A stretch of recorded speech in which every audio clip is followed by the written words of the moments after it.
All right, everybody, we're going to learn about some Appalachian and Black history in Abingdon, Virginia, in the Sinking Springs Presbyterian Cemetery. That mound you see is probably one of the defining features of the Sinking Springs Cemetery. A lot of people think Jesus was buried there, but no, there's another dude who we'll talk about in just a minute. So a lot of prominent people were buried here, and a lot of people who thought they were prominent, LOL.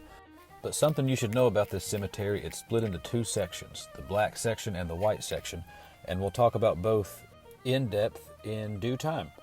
There's also some American Revolution history in this cemetery as well. So let's get started.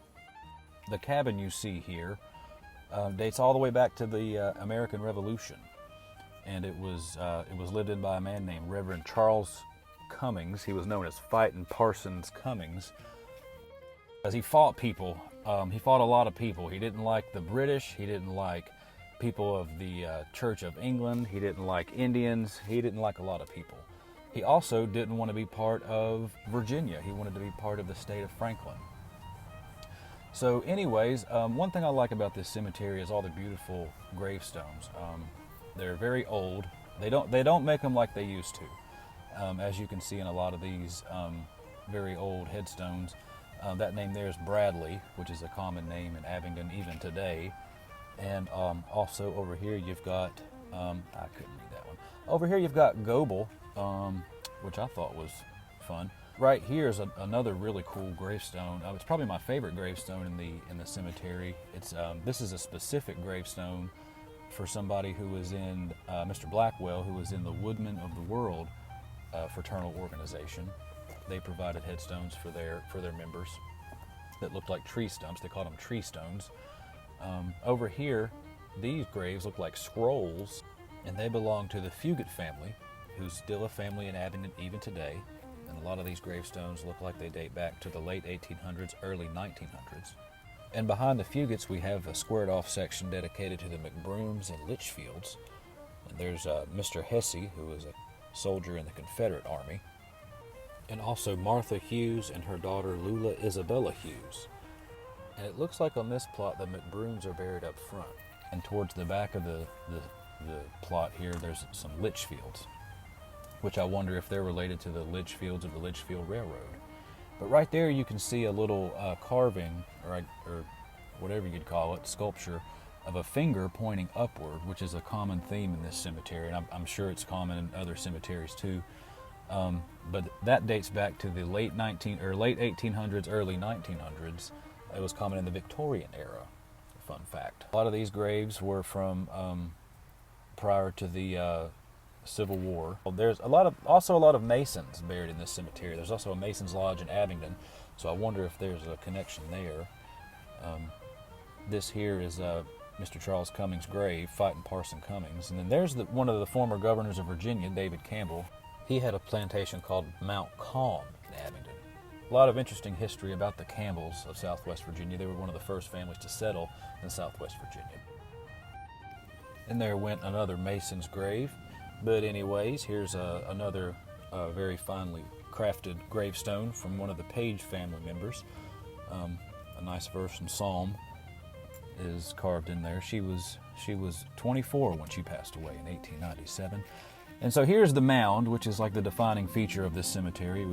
It's used to house General John Hunt Morgan. There's his mug there. He was the thunderbolt of the Confederacy. He was in the Confederate Army of the Civil War, which was pretty big in Washington County. A lot of Confederate sympathizers in Washington County during the Civil War. And here's some broken headstones. I wonder if maybe the reason they added those bars is for maybe somebody couldn't break the headstone. But anyways, there's the unknown Confederate dead section, another feature of the cemetery that people recognize. They don't know who they were, but they know they were Confederates, so I guess they deserve their own section of the cemetery with their own sign and everything. Meanwhile, the black section of the cemetery has no signs. That's the section I was just pointing at there. The only mention of the black section of the cemetery is in this pamphlet that's available at the beginning of the mouth of the cemetery back there. But right here it says African American Cemetery. But as you'll see in just a minute, there are no markers, no signs saying that there's an African American cemetery there. But But here's one of the broken headstones in front of the mound. It's from the Henrizi, somebody from the Henrizi family. I did a quick Google search, and it looked like there's some pretty well-to-do Henrizi family members in Roanoke. And here lies another Freemason and some members of the Stewart family, which is another prominent family in Virginia's history. Here you can see some beautiful headstones from the members of the Hagee family, that's a very common name in Washington County even today. And this section of the cemetery, I feel like, is kind of takes you back in time to the maybe mid-1800s, early 1800s. Here is a memorial for the citizens of Washington County who fought in the American Revolution. Right here you can see Samuel Duff. That's my great-great-great-great-great-great-grandfather who settled in Washington County, what later became Russell County. The Duffs came from Belfast, Northern Ireland, and settled in Belfast, Virginia, and also helped found Duffield, Virginia. Fun fact.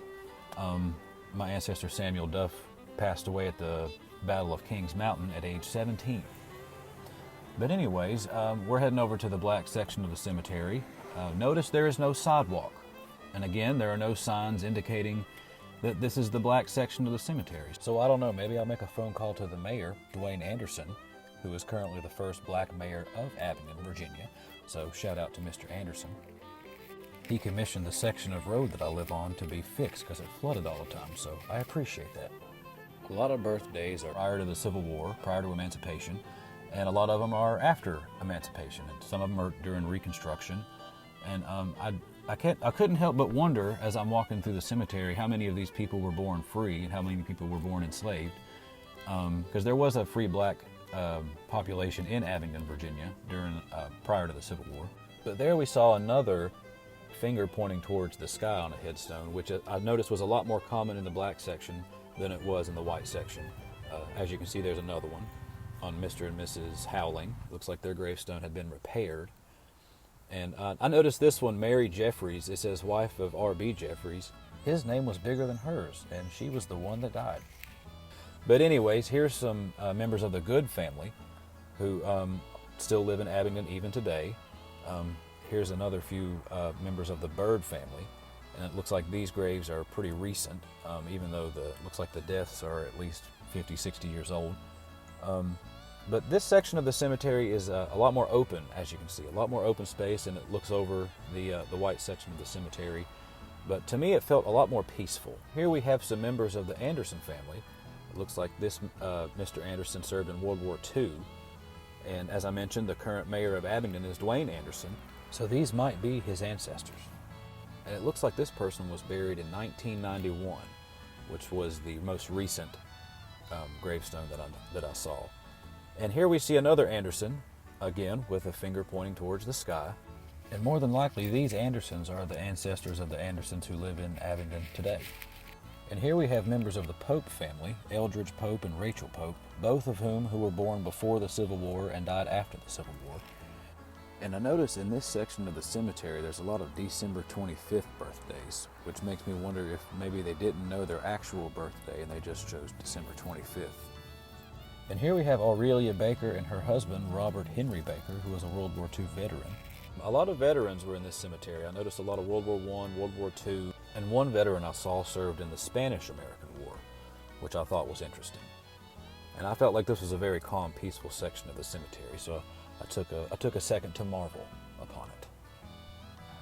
And here we have Ms. Mary A. White, who passed away in 1907. She was 79, so that means she was born in 1828.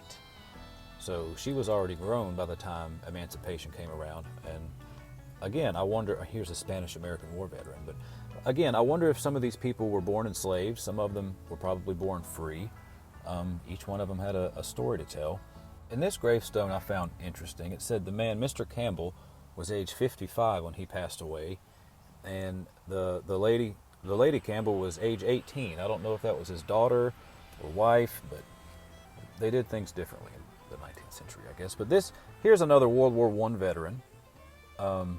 Here's some members of the Boyd family, which includes a Mr. Landon Boyd, who's also buried in this cemetery. We'll see his gravestone in a second. And here it is. He was born in Richmond, Virginia, and he's the supposed son of Governor Wyndham Robertson, the governor of Virginia, who owned a plantation with many slaves in Abingdon, Virginia called the Meadows. And here's a little more information about Landon. He was born to Charlotte Boyd, who was a slave on the Meadows property in Abingdon, which is where the Abingdon Sports Complex is today, and it sits right behind the Abingdon Creeper Trail trailhead. But Landon, there's no evidence that he was a slave himself, even though his mother was a slave. So I'm wondering if Governor Robertson decided to bring him back to Richmond as a free black person. And Landon himself eventually became involved in politics in Richmond after the Civil War. He was appointed to the petit jury that tried Jefferson Davis for treason, but the trial never actually happened. There's a picture of him here at this historical database marker. His head here is circled in red, and this sign says that Mr. Boyd moved to Abingdon sometime before 1880 to care for his aging mother, who again was a slave on the Meadows plantation in Abingdon, Virginia prior to the Civil War. And here's a close-up of Mr. Landon Boyd at the Jefferson Davis treason trial that never actually happened. So that was my trip through the Sinking Springs Presbyterian Cemetery. I hope you learned a lot and had fun, and I hope you stay tuned.